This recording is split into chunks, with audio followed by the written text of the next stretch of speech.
Siz hayotni mana shunday tiniq va yorqin ko'rasiz, ammo biroz oldingi kadrdagi kabi holatga tushishni hech tasavvur qilib ko'rganmisiz?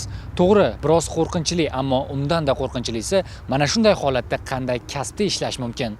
Haydovchilik imkonsiz, duradgorlik esa xavfli. Ofitsiantlikka ishga olishmaydi, ammo bizning suhbatdoshimiz barcha xavf-xatarlarni bilgan holda aynan kuryerlik kasbini tanlagan. Velosipedga urvoriy holati ham bo'ldi. Mashinani yo'liga chiqib ketganman, signal bo'lgan. Itlarni galasi chiqib qoladi. Peshxod tugashi bilan ariq bo'ladi, ko'rmay qolaman. Yiqilib tushgan paytlarim ham bo'ladi. Suyak singan deyishdi.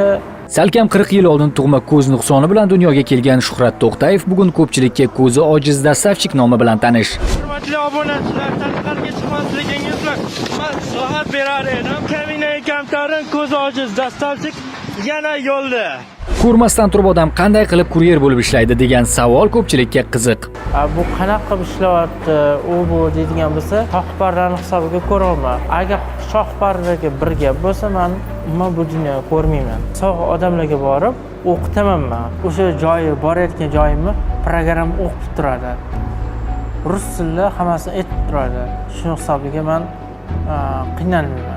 Kunduz kuni yura olaman, kechasi qiynalaman baribir. Kimdir aytadi, sog'san, bo'lsan deydi. Yo'q, sog' emasman. Agar sog' bo'lganimda chekka davlatlarga borib, men allaqachon ishlab o'zimni karyeramni qilib ketgan bo'larim. Shuhrat To'xtayev tug'ilganida butunlay ko'zi ojiz bo'lgan. Keyinchalik operatsiyalar natijasida biroz ko'rishni boshlagan, ammo hozirgi ko'rish darajasi 5% ga ham yetmaydi. Menga endi aytib berishgan, o'shanda ikkala ko'zim operatsiya bo'lgan. Shundan keyin ko'rishni boshlaganman. Unda ham har yili lecheniyaning hisobiga 5% bo'lishi mumkin, 4% bo'lishi mumkin. Bu yilga pasayib ketaveradi. Buni davolanib turib saqlab qolaman desiz, juda kamdan kam holatda saqlab qolish mumkin. Biroz bo'lsa-da tushunish uchun montajdan foydalanamiz. Mana bu tasvirning 50% xiralashishi. Bunisi esa 5% holati.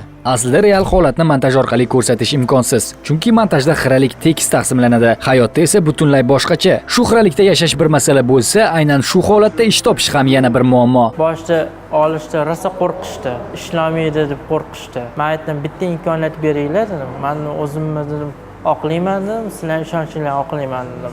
Dushanbadan jumagacha 8-9 soat ishlayman kechasi. Shanba-yakshanba 11-12 soat ham ishlayman.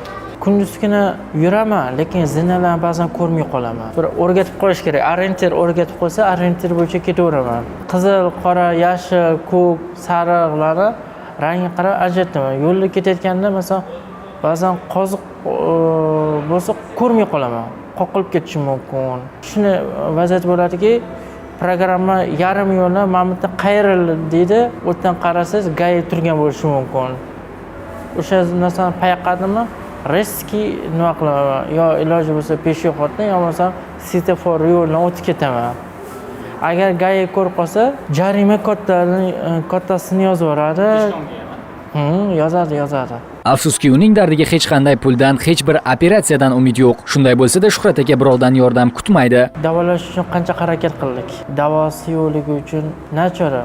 Chiqmasangiz sizga falon so'm taklif qilamiz, chiqmay bu holatda qiynalasiz deydi. Harakat qilsa, harakatdan to'xtamasa, izlansa, hamma narsa qilsa bo'ladi.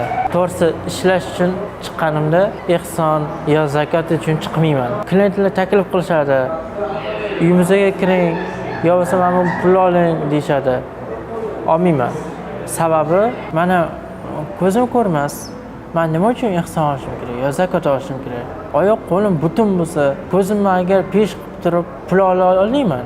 Xohlasam, qo'limdan keladi. O'zim harakat qilsam, men normal masalan deylik, o'zim pul topaman. Klientlar qo'ymasa, yo olmayman desam ham majburlab beradiganim bor. Unda masalan to'g'ri aytaman, qanchadir masalan deylik qismini borib kimgadir ehson qilaman, yo bo'lmasa berib yuboraman. Bugun u o'z mehnati bilan nafaqat ro'zg'orini tebratmoqda, balki boshqalarga ham ilhom manbai bo'lyapti. Agar ko'zim tiniq ko'rganida katta ishlar qilar. Birinchi qiladigan ishim dunyoda barcha kitoblarni o'qishga bag'ishlardim. Alloh bergan ne'matni, narsalarni qadriga yetgan odam hamma narsaga erishadi. Yoshlarga tavsiyam o'qinglar, izlaninglar, o'rganinglar va to'xtab qolmanglar, bir joyda to'xtamanglar. Uning hikoyasi bizga shuni eslatadi: imkon yo'qligidan ko'ra istak yo'qligi har kimga ko'proq to'siq bo'ladi.